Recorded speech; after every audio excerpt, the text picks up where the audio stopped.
à toutes et à tous, amis téléspectateurs et fidèles à ce magazine.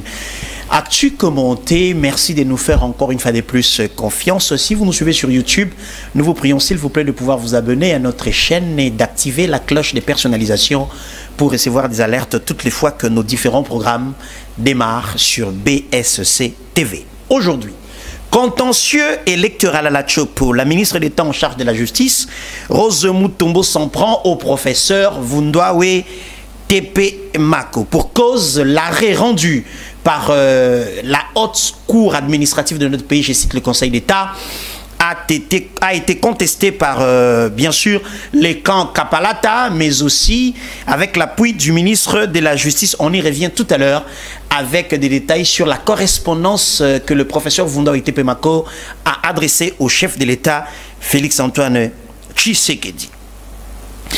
À quel niveau l'exécution des recommandations de l'IGF sont bloquées, qui s'opposent à la volonté du président de la République d'assainir les finances publiques et aussi de lutter contre le détournement des deniers publics? Nous écouterons l'avis de l'inspecteur général chef des services, Jules Alenguete, tout à l'heure dans ce magazine.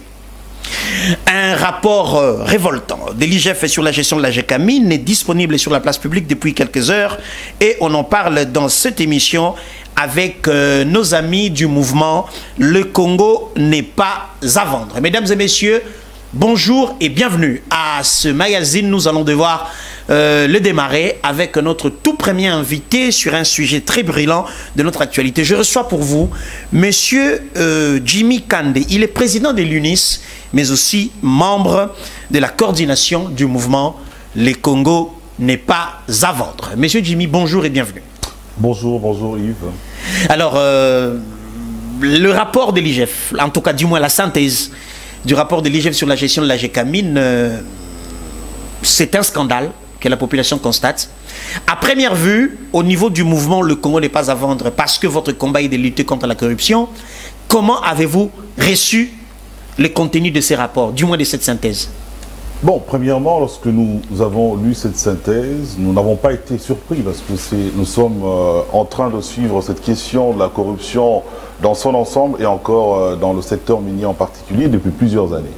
Et ce que l'IGF est en train de décrier, c'est exactement ce que nous étions en train de décrier depuis plusieurs années. Il y a même un de nos membres qui a publié un rapport sur les avances fiscales de la GECAMIN en décembre dernier qui avait disparu, qui était déjà estimé à près de 530 millions. Nous avons publié un rapport l'année passée où on a parlé de royalties qui avaient été acquis de manière frauduleuse par beaucoup d'opérateurs économiques, en l'occurrence Dan Gettler. Donc nous ne sommes pas surpris aujourd'hui de voir ce rapport de l'IGF qui peut aujourd'hui susciter une certaine indignation auprès de la population, mais c'est simplement une confirmation des allégations qui étaient déjà tenues par beaucoup d'organisations de la société civile en ce qui concerne la mégestion dans la gestion des actifs miniers ainsi que la gestion de la GECAMIN proprement dite, tel que cela a été décrit dans le rapport de l'IGF. Mais est-ce qu'à ce jour, M. Jimmy, nous pouvons facilement conclure ou affirmer que le malheur de Congolais a pour source nos propres frères qui sont impliqués dans les domaines miniers? Non, effectivement, aujourd'hui, lorsqu'on dit que 175 millions dans le cadre du contrat SICOMIN RDC qui était présenté comme étant le contrat du siècle où on a vanté que le Congolais allait bénéficier des infrastructures parce que les Chinois étaient présentés en sauveur, on se rend compte que ce sont nos frères congolais.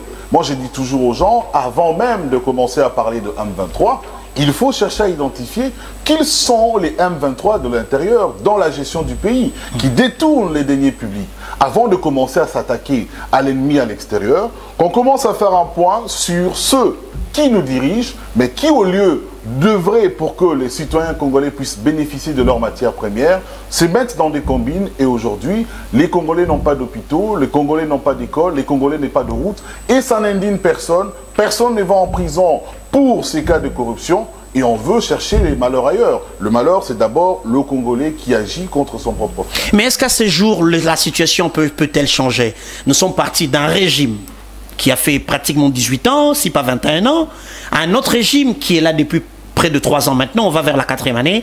Est-ce que la situation pourrait changer au regard des attitudes de nouveaux responsables ou des autorités politiques de ces temps? En tout cas, si on doit se référer à ce qu'on a déjà vu depuis près de 3 ans maintenant, on craint bien de dire que la situation risque de ne pas changer. L'une des déclarations du président de la République était de dire qu'il n'allait pas fouiner dans le passé.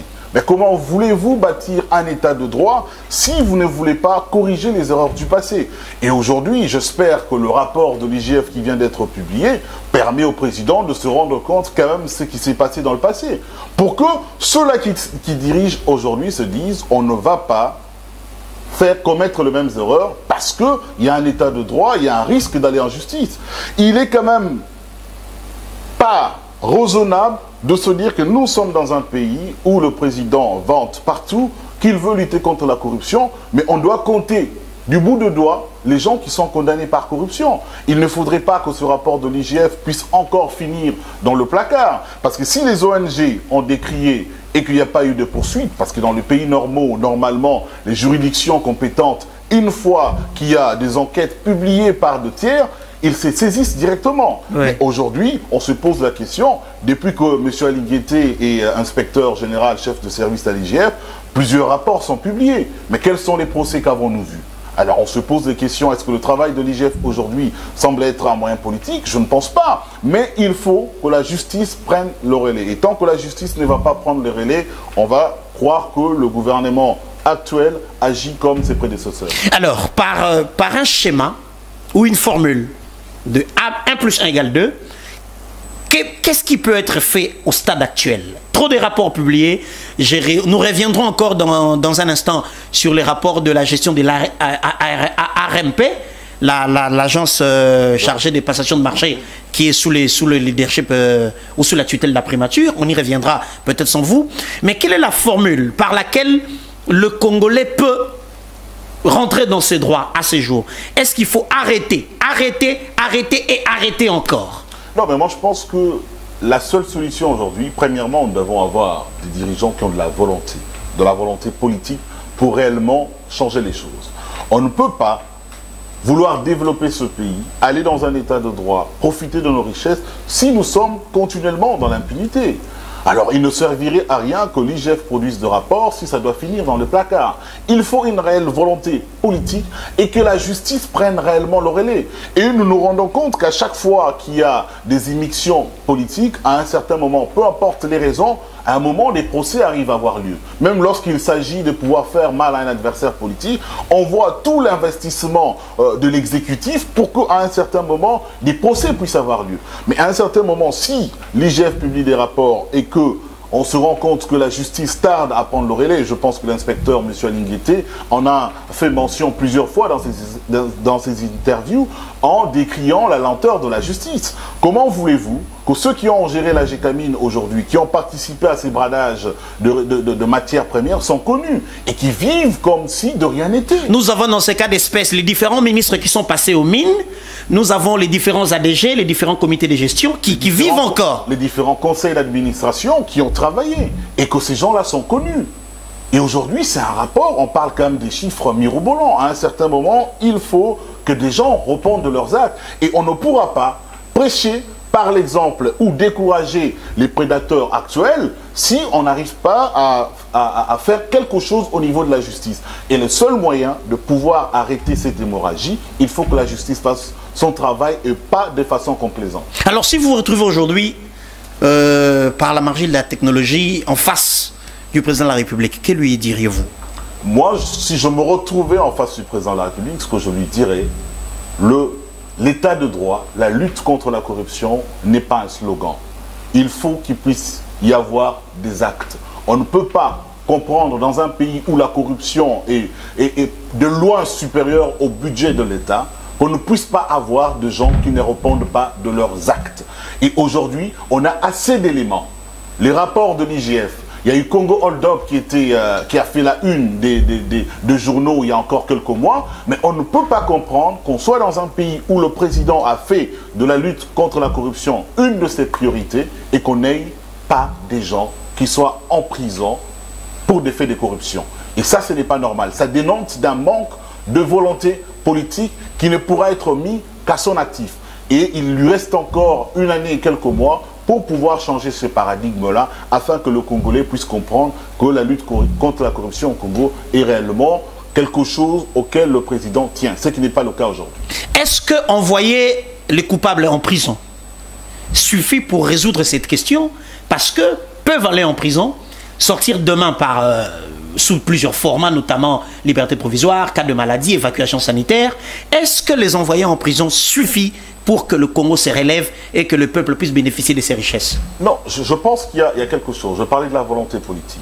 Premièrement, qui veut dire qu'il faut que ceux-là qui nous dirigent s'investissent réellement à pouvoir changer les choses. Maintenant, la justice doit faire son travail. Le président de la République, c'est le magistrat suprême qui doit s'assurer que les choses se fassent très bien. Parce que nous tous, nous avons été scandalisés. Le procès qui avait été présenté comme étant le lancement un peu de la lutte contre la corruption au Congo. Le procès pilote. Un procès pilote, aujourd'hui, est une coquille vide. Pratiquement tous les condamnés sont soit en liberté provisoire, soit acquittés, soit on se retrouve aujourd'hui face à un déni de la justice. Il ne faut pas que les gens aillent seulement en justice. Parce que ce qui se passe au Congo aujourd'hui, il y a des gens qui volent de l'argent et qui sont condamnés à 5 ans, mais lorsqu'ils ressortent, ils continuent à jouir des biens à consommer l'argent qu'ils avaient. Voilà. Alors aujourd'hui, on ne doit pas s'arrêter seulement à condamner des gens, mais on doit récupérer. Et aujourd'hui, ce sont des gens dont on peut identifier des biens. Je pense que le rapport Congoldop qui était sorti en novembre dernier a pu même épingler les biens qu'un certain nombre d'acteurs ou opérateurs économiques avec l'argent de l'État avaient pu se procurer des biens immobiliers en Afrique du Sud, aux États-Unis. Les enquêteurs ont pu démontrer ça. Donc il ne faudrait pas que on ne puisse seulement s'arrêter à envoyer des coupables en prison. Il y a d'autres volets, celui des réformes, pour empêcher que les gens puissent continuer à voler tel que cela est le cas aujourd'hui. Mais le problème au Congo, il y a des lois qui existent. Ce n'est pas qu'il n'y a pas de lois qui existent. Il y a des lois qui existent et qui doivent être appliquées. Et aujourd'hui, je pense que l'IGF, dans le travail qu'ils font, ce n'est pas seulement détecter. Il y a eu à un certain moment des inspecteurs qui ont été déployés dans les entreprises publiques pour essayer d'encadrer les dépenses. Maintenant, il faut qu'il puisse y avoir des réformes pour permettre à ce que les cas des détournements ne puissent pas être légion tels que nous le voyons aujourd'hui. Mais qu'on se les dise, aujourd'hui, avec le président, avec tout ce qu'il fait, mais on se retrouve encore avec un nombre incalculable de faits de corruption qui dénotent d'une contradiction totale avec un discours qui est prôné et avec les actes sur terrain. Les actes sur terrain. Donc, les réformes doivent être effectuées. L'application de lois qui existent et des procédures qui existent dans les différentes entreprises. Et les coupables doivent non seulement aller en prison, mais les biens qui ont été restituer ce qui doivent être restitués. Ok, parfait. Alors on va se quitter sur un mot qui viendra de vous pour conclure ces petits dossiers, ou ces grands dossiers, mais dans ces petits moments. Qu'est-ce que vous pouvez dire à la population qui, elle, en fait, subit au jour le jour les faits de corruption et les détournements de deniers publics? Aujourd'hui, c'est autant de milliards de dollars à la GECAMIN, et c'est nous qui souffrons. Pas d'école, pas de routes, pas d'hôpitaux. Et comment est-ce que vous pouvez aujourd'hui, à travers un message de sensibilisation, bousculer ces peuples qui doivent se prendre en charge? Moi, ce que je peux dire à l'ensemble des Congolais qui nous suivent aujourd'hui, les matières premières n'appartiennent pas aux politiques, n'appartiennent pas à une certaine classe. Et la réalité a démontré, ou l'histoire a démontré, que depuis plusieurs décennies, ce sont les politiques qui en profitent. Alors que c'est de l'argent qui devait servir à la construction de routes, à la construction des hôpitaux. Les gens ne devraient pas mourir dans les hôpitaux comme ils décèdent aujourd'hui.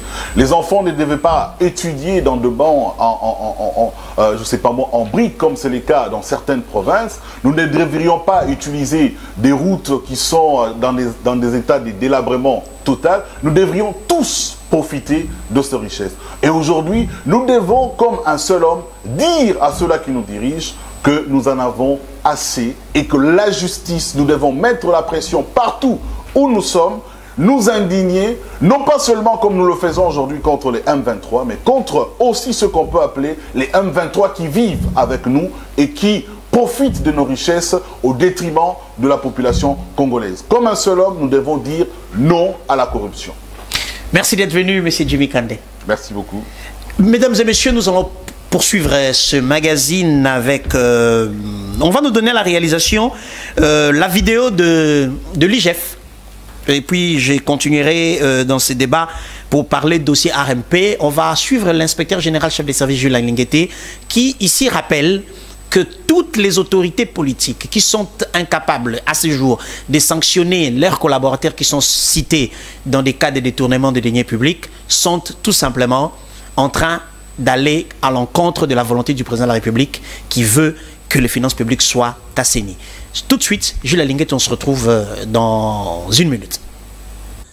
La lutte contre l'impunité et les combats pour l'instauration de la bonne gouvernance dans notre pays est une vision personnelle du chef de l'État. Lorsque vous constatez une autorité appelée à prendre des sanctions contre les actes de corruption, les présumés détournements ou des actes de mégestion tergiversés ou refusés, ça signifie clairement que cette autorité n'a pas la volonté d'accompagner le chef de l'État. Ou elle refuse carrément d'accompagner le chef de l'État. Les choses doivent être claires.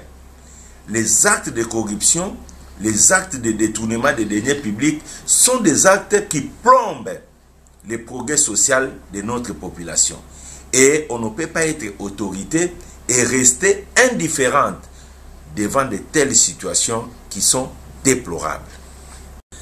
La lutte contre l'impunité et les combats pour l'instauration de la bonne gouvernance dans notre pays est une vision personnelle du chef de l'État.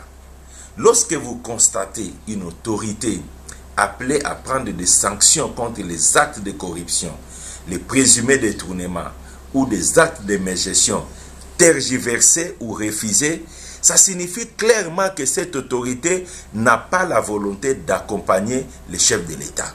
Ou elle refuse carrément d'accompagner le chef de l'État. Les choses doivent être claires.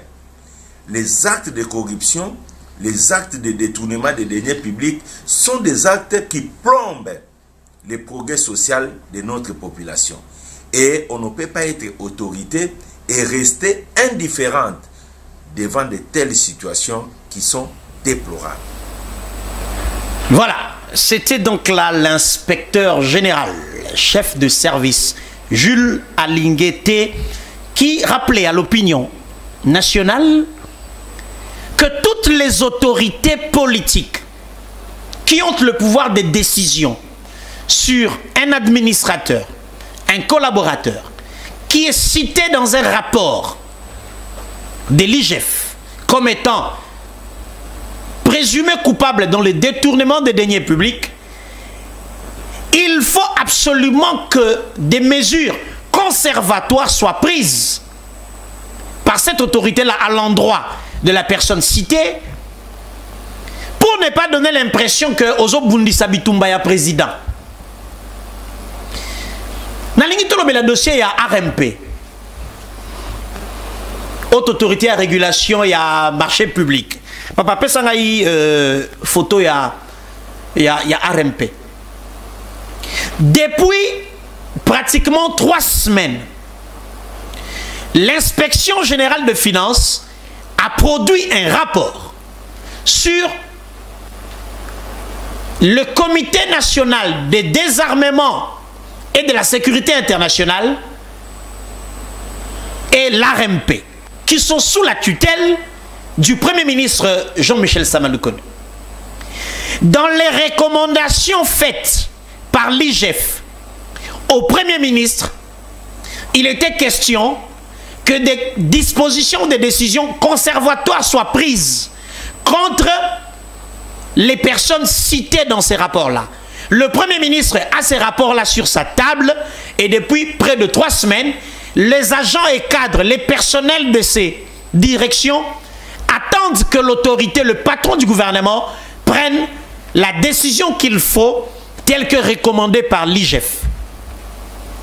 Donc, Bandeko Baza cité, bien que la présomption d'innocence existe, Bandeko Baza cité dans un rapport, comme quoi ils sont directement ou indirectement impliqués dans la mauvaise gestion de fonds publics, doivent être écartés du circuit de gestion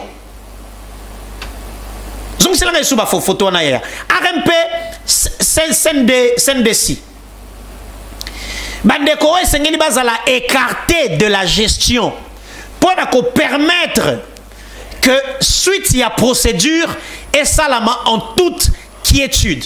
Donc à ce jour le rapport que l'IGF a produit, que les inspecteurs de l'IGF ont produit, ce rapport est encore sur la table du Premier ministre qui est certainement très chargé, mais ceci est aussi un dossier très très délicat pour la survie de cette institution, pour la survie à la structure et à l'État. Donc, nous espérons que le Premier ministre Jean-Michel Sama Lukonde verra à ce que les recommandations faites par l'IGF soient respectées sur toute la ligne pour na ko bangisa ba gestionnaire misusu oyo bazana contact na misolo ya l'État. Bato baza en contact na misolo ya l'État, baza ko tika ko banga soki baza ko mona d'autres personnes comme Bango baza cité sans que ma conséquence administrative, peut-être plus tard judiciaire, est à la ressentie sur Bango. Donc, nous avons encouragé le Premier ministre à la liste sous dossier Oyo, il y a CNDC et puis dossier Oyo, RMP, Oyo sous sa tutelle pour que solution épée ça m'a de manière à ce que ce soit un signal fort que même le président de la République se dira eh ben j'ai un Premier ministre qui soutient et qui encourage Nzela Ongana Ponia à lutter contre la corruption pour assainir ma finance publique pour que misolo à l'État et ça la mosala nango oyo et za destiné nango. OK. Autre dossier. Chopo. Contentieux électoral. Le Conseil d'État, qui est la haute cour, la plus haute cour administrative de notre pays, a rendu un arrêt. Tu rappelles qu'il y a un non-député. Moto moko azalaki suppléant ya moto. Quand le siège, tant incompatibilité, si loi et lobby était motonné, c'est la zone à député provincial ya Chopo. Moto ana lokola base très qui mo manœuvre pas zone élection et moto azalaki ko mérité sous ta siéger à voter. Et là qui s'y était moto aza député té a participé qui na élection ya Chopo. Tango candidate Nikomba Madeleine, sénatrice de son état, a quelque saisir Conseil d'État a taliba pièce nyonso à rendre arrêt proclamant Madame Madeleine Nikomba comme gouverneur élu ya Chopo. Tout de suite après, réaction, il y a ministre d'État, Rose Mutombo, ministre, il y a justice et garde de sceaux, qui en fait s'oppose à la décision ou à l'arrêt rendu par le Conseil d'État. En foulant au pied, comme l'a dit le professeur Vundao et aussi paraphrasé, en foulant au pied le principe, il y a séparation de pouvoir. Papa, passe la lettre, il y a professeur Vundao, s'il te plaît. Le professeur Vundao et TP Mako écrit au président de la République. N'attendons très rapidement. Ok. Papa, passe la deuxième page. Hein? Deuxième page, ok. Voilà. Écoutez ce que le professeur Vundao dit. Elle se permet dans sa lettre sous numéro 1355 bar MME bar 548 bar DA bar CAB bar du 28 mai 2022 adressé au procureur général près la Cour constitutionnelle de demander des poursuites disciplinaires contre des dignes magistrats du Conseil d'État alors qu'elle sait, là c'est la ministre, il s'adresse au ministre, alors qu'elle sait pertinemment que ceux-ci ne relèvent pas du parquet général près la Cour constitutionnelle et sont protégés à la non-exécution des 10 arrêts alors qu'elle sait que les décisions judiciaires sont exécutées au nom du président de la République sous peine d'insoumission au chef de l'État, outrage et rébellion au pouvoir judiciaire. Donc, professeur Vundao, professeur Vundao na Maman Rose Mutombo, na mona baromi balé par dans écran. Professeur Vundao a yebisi Fachi Béton que makambu oyo Maman Rose Mutombo a sali ezali qualifié d'insoumission au chef de l'État, d'outrage et rébellion au pouvoir judiciaire. Ah, bon professeur Bazal Mboko yo, insoumission au chef de l'État, outrage et rébellion, rébellion de CPL Senga, outrage et rébellion au pouvoir judiciaire, dont la plénitude de l'action publique reste à l'appréciation du procureur général près la Cour de cassation. Il suffit que quelqu'un, les magistrats concernés, tout celui qui a intérêt ou le procureur général d'office s'y invite pour voir les poursuites être ouvertes à sa charge. Le Conseil d'État, il y aura conclusion, il y a professeur Vundwawe. Le Conseil d'État préfère à ce stade, sans remettre à votre particulière attention, fort de vos devoirs constitutionnels, notamment de l'article 69 de la Constitution de la RDC, pour qu'il ne soit pas possible pour un membre du gouvernement de la République de s'inviter ou de remettre en cause les fonctionnements du pouvoir judiciaire, et ce sera la République que vous incarnez et dont vous êtes le symbole. Fin de citation. Donc, n'est-ce pas si tanga professeur Vundwawe Sikoyo, n'est-ce pas si tanga Sikoyo. Ce qui ministre de la Justice a continué le dossier Oyo, c'est que les Cambouza Moussous. Nabandela. N'est-ce pas si tanga mukanda ya professeur Vundwawe Tepe Mako. Ce qui ministre de la Justice a continué con le dossier Oyo Chopo, c'est qu'il y a un autre problème. Il y a un autre agenda caché derrière. Parce que Madeleine Nikomba, proclamé gouverneur par arrêt, en remplacement, il y a d'ailleurs, les résultats n'étaient que provisoires. En remplacement, il y a Tony Kapalata. où une élection permettant qu'un non-député a voté. Un non-député a voté. La Cour a rendu l'arrêt. Tu respecter quand même justice Nabiso. Où est-ce un débat comme sur la place publique? Maman Rose Mutombo, ministre d'État, Excellence. Où est-ce un débat comme Manabalabala? Parce qu'il s'agit du respect de notre appareil judiciaire. Et c'est vous qui en êtes l'autorité de tutelle. Papa Vundwawe Tepe Mako, merci. Français au commis, explication au PESI, Congolais Nyoso, à comprendre. Donc, Maman Rose Mutombo, merci pour la courtoisie au usé nango après étape auto commis dans la situation oyo. Tous espérer que justice et que vous allez exécuter et que dans les prochaines heures le président de la République signera des ordonnances portant investiture. Il y a différents gouverneurs. Ils ont traîné. Ils ont osé la Gekoko à Banda la Kinshasa. Ils ont Kinois. Ils ont osé la Gekoko à Banda. Pour ma cambriser Bélia au Loba, mais ils ont osé la Gaïe à Banda. Le dossier à Chopo, ils ont traîné. Ordonnance paye investiture, ils ont traîné. Félicitations à la désormais gouverneure de la Chopo, Madame Madeleine Nikomba, sénatrice. Félicitations et bon vent pour la Mandana. Okay. On va passer à notre deuxième invité. On va passer à on va recevoir notre deuxième invité avec qui nous parlerons du rôle de la femme politique dans le développement de la République démocratique du Congo. C'est bon? Je peux avancer? Cordon? Ok. Alors, je reçois pour vous Madame Sarah Boukassa, une des plus belles plumes de la RDC, journaliste de son état et patronne du site d'information Challenge Info, qui fait un travail très très remarquable pour la démocratie et l'avancement des valeurs dans notre pays. Madame Sarah, bonjour et bienvenue. Bonjour Yves, bonjour à tous. Alors, je voulais quand même dans une réaction à chaud. Ok. Dans le dossier à chaud, parce que quand même il s'agit d'une femme qui est proclamée gouverneure, il s'agit d'une autre femme qui est ministre de la Justice.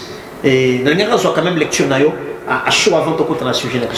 Yves, Naboya qui koya pour ça la publicité gratuitement à Rose Mutombo parce que Azopi Sabiso Soni.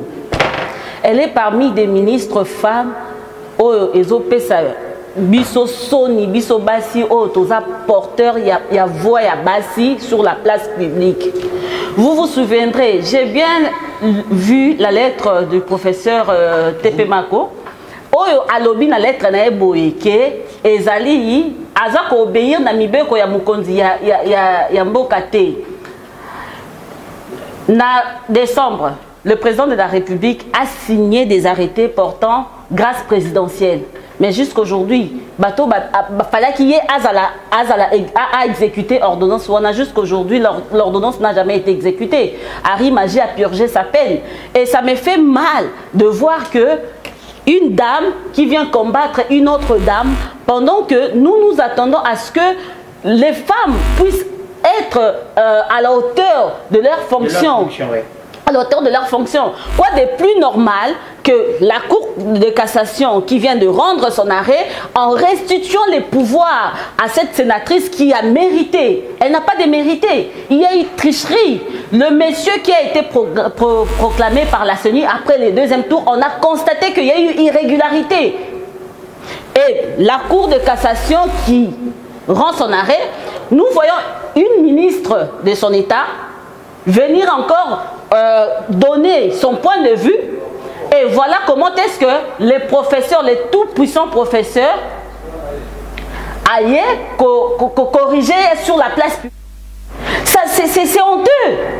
Le Conseil d'État, lorsqu'il rend son arrêt, nous devons, la place publique devait faire quoi? Exécuter. Parce que c'est la plus haute juridiction administrative. Exactement. Donc, nous avons la Cour constitutionnelle, la plus haute juridiction, nous avons le Conseil d'État, et c'est la plus haute juridiction administrative. Donc, pour s'opposer à l'arrêt boyé, invité, boti dans sa droit. Il y a un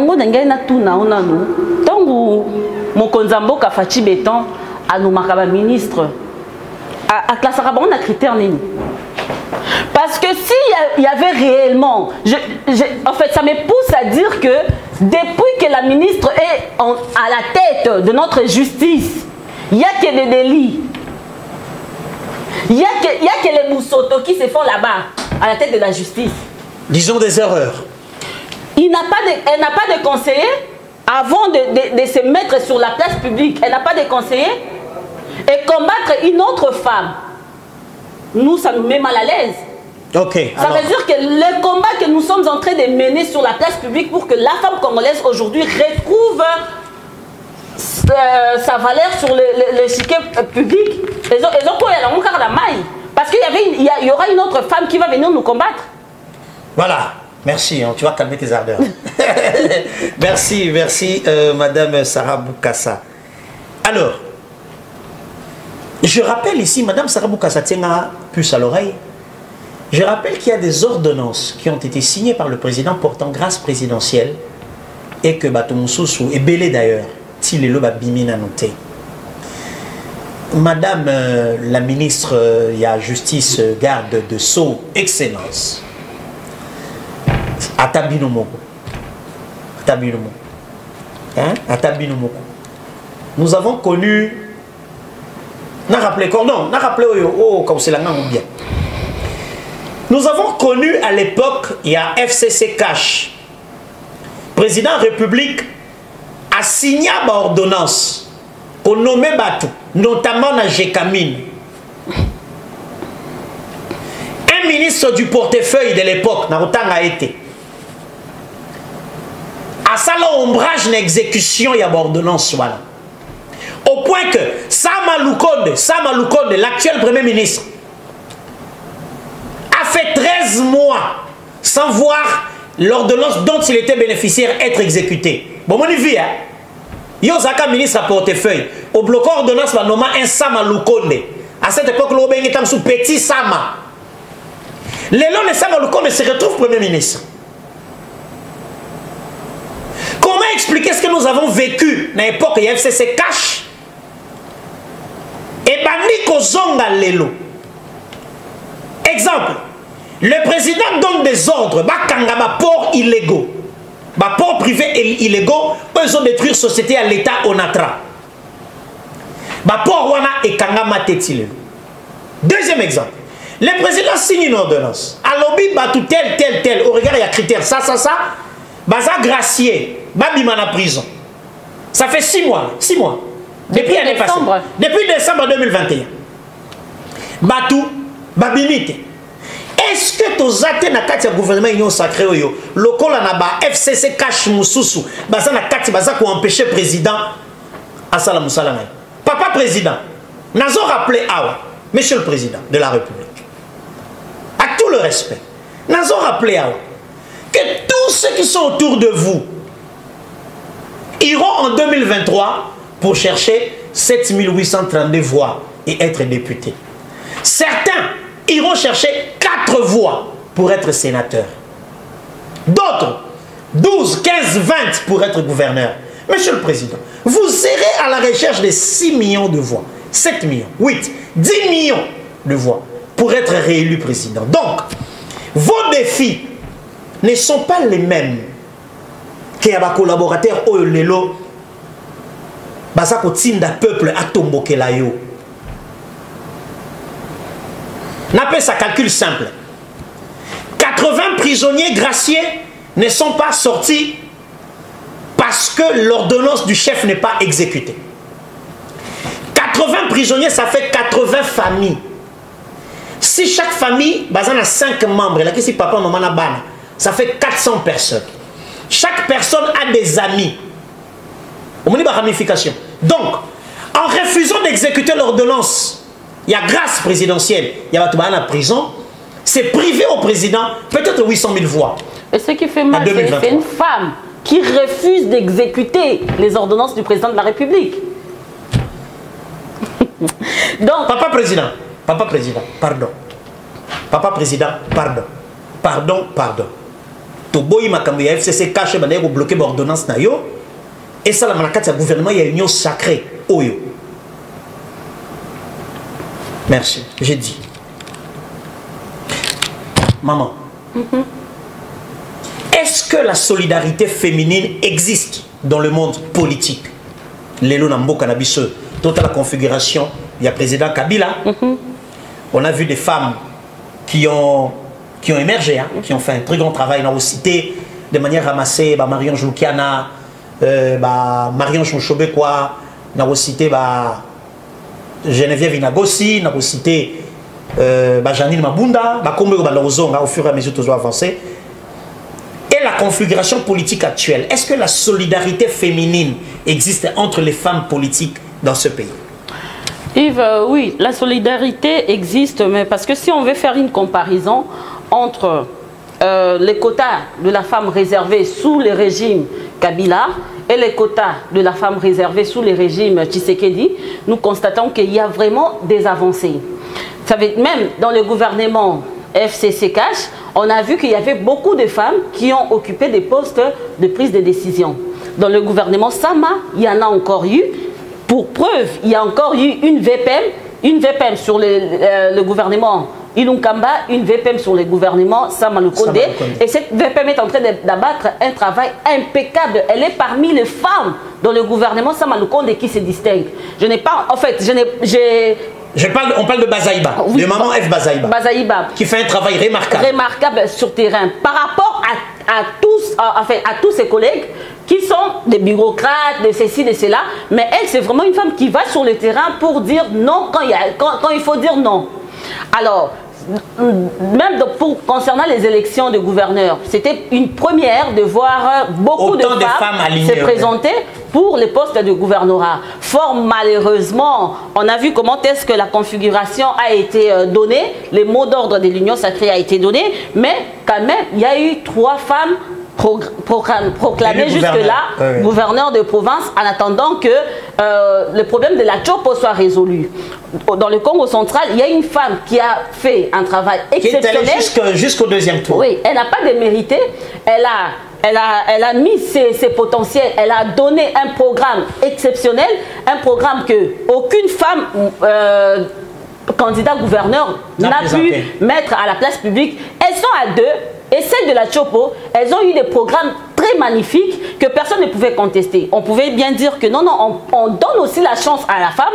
Le Congo central a toujours été dirigé par des hommes. Mais cette fois-ci, si on donnait la chance à une femme, On ne sait pas, peut-être qu'elle allait transformer le Congo central. C'était ça notre souhait, parce que Bamibali dans le Congo central, et puis Bateki Mitakala, Mitakala dans le Congo central. Je pense que le gouverneur Sikoyo, Kota la Ekaka, Namonika. Quand même dans la dignité. Dans la dignité. Gouverneur Gibandou. C'est Mbadou ou Bandou? Gibandou, hein, c'est ça. C'est Gibandou. Excellence Gibandou. S'il te plaît, papa gouverneur à Congo central, vous êtes un homme de dignité, rien qu'en vous regardant. Pardon. Donc, il y a eu vraiment des avancées, mais malgré tout, il y a toujours des coques à jambes. La femme qui ne veut pas que l'autre puisse émerger, la femme qui ne veut pas que l'autre puisse être sous son autorité, là, ça blesse. Est-ce qu'à ce jour, les élections pointent à l'horizon? La femme, c'est la mère. La mère qui nous porte dans son sein, avec beaucoup de difficultés, qui nous met au monde, qui nous éduque, qui nous envoie à l'école, peut-être en vendant de la braise. La même mère vient encore devenir notre épouse.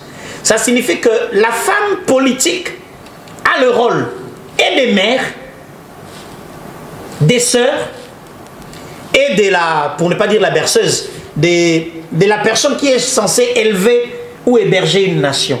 Est-ce que si en 2023, on a plus de femmes élues à l'Assemblée nationale comme au Sénat, les choses peuvent changer? Ce qui va comme une majoritaire dans nos assemblées, est-ce que les choses peuvent changer? Moi, je pense que Makambo peut changer. Parce que éduquer une femme, c'est éduquer toute une nation. Ce qui est majoritaire dans l'Assemblée nationale, qui moyibi ekosila, qui corruption ekosila, papa kokakanzalate. La plupart de nos députés, comment est-ce qu'ils sont là en train de courir par-ci par-là? Parce qu'ils savent que Mboko Bazo fout un moukier, mais n'a pas responsabilité belé. Mais maman kakata moukier na ewa no kotika wana okoya kokuta biloko na mesa eza servi avec le peu que ya zozawana. Ça veut dire que même si aujourd'hui nous sommes majoritaires à l'Assemblée nationale, au Sénat, moi je pense que les choses vont changer. Mais simplement il faut conscientiser aussi les femmes pour dire que les changements, ce que nous voulons, ça passe par nous-mêmes. Est-ce qu'on peut s'engager à battre campagne pour qu'on ait plus de femmes à l'Assemblée nationale? Ce sera vraiment une chose beaucoup plus encourageante parce que dans la mesure où vont les choses, avec la vision du président de la République, il a envie de mettre la femme au sommet. Parce que lui-même, il a dit que je préfère que mon successeur soit une femme. Que je puisse faire remise et reprise dans moi-ci. Ça veut dire que place y est à Souki, moi c'est Roya Rosanini, à Roya pour continuer, et puis elle va continuer sur les bonnes bases. Le président de la République croit à la vision de la femme. Et c'est à nous maintenant de pouvoir s'imprégner de ce que le président de la République veut pour que nous puissions le matérialiser. On nous donne des postes. Ne faisons pas de ça comme si, et comme il y a famille. Je rappelle ici qu'il y a le président a une Dirkaba. Exact. Dirkaba à moi aussi. Maman Nicole Boacha, professeur Nicole Boacha, Dirkaba président. Makambo ezalate na époque à Kabila. Tomoni ba maman Janine Mabunda ba koma ki tina sommet.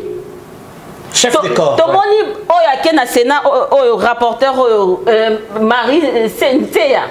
Patricia Nseya. Malgré que ma coinça qui est pour que à place il y a Jean-Marc Abondite, mais quand même na Séni cette fois-ci, il y a eu quand même de femmes na bureau ya Séni. OK. Donc ça veut dire que le président de la République, il nous donne toutes les opportunités, il nous donne toutes les ouvertures. Pour que les femmes s'affirment. C'est à nous de saisir. En gros, faute c'est à Bino. Non, bon, la faute est de partager. Yoka tile bato boya moi c'est so mboko. Babi, moi c'est so azumboka oyo. Moi c'est azumboka. Toi azu poste à munene. Ata salini ngatie ba décision. Suka. Mutu boka okitisa ye. Non, il faut faire la différence. Il faut faire la différence lorsqu'il faut gérer les affaires de l'État et lorsqu'il faut gérer les affaires de couple ou où vous vous amourachez. Il faut vraiment faire la différence. Il y a la femme avec la tête qui réfléchit et puis la femme à la maison. Quand je suis à la maison, je suis femme pour mon mari. Mais lorsque je suis là pour faire le travail de la République, je suis là pour faire le travail de la République. J'exécute. Parfait. On va se quitter. Où mériter les mots? Caméra, moi, pour s'adresser à la jeune fille, hein? La jeune fille qui, Lula, a apprécié de loin ce que les autres femmes font et voit les autres femmes échouer. Quel est le message d'espoir qu'on peut apporter à la jeune fille congolaise? En fait, j'aimerais vous dire de ne pas vous décourager. La vie n'est pas facile. Rien n'est facile. On ne peut pas se réveiller un bon matin comme ça, on a tout. Non. Même ceux-là qui ont réussi, ils ont toujours commencé par quelque part. Pour arriver au sommet, il faut commencer toujours par quelque part. De ne pas pouvoir vous décourager. Vous avez des ambitions. Vous voulez copier X ou Y. Ok, suivez la personne, que la personne puisse vous dire comment est-ce que cette personne a commencé et à vous maintenant de voir. Est-ce que vous serez capable? Mais les mots de découragement est à la partage d'Abinoté. Merci à Madame Sarah Boukassa, éditrice et responsable du site d'information Challenge Info, parmi les meilleures plumes que compte la République démocratique du Congo. Rendez-vous au sommet avec toutes les femmes politiques de la République. Vous avez mon soutien. Vous avez mon soutien. Toutes les femmes politiques, vous avez un travail, vous avez des choses à diffuser. Appelez-moi, je vous promets que vous aurez mon accompagnement parce que 2023, c'est demain. Rendez-vous au sommet. As-tu commenté le SILI? Tout le monde a mis le lobby. Avec le même plaisir et la même détermination. Au revoir et à demain.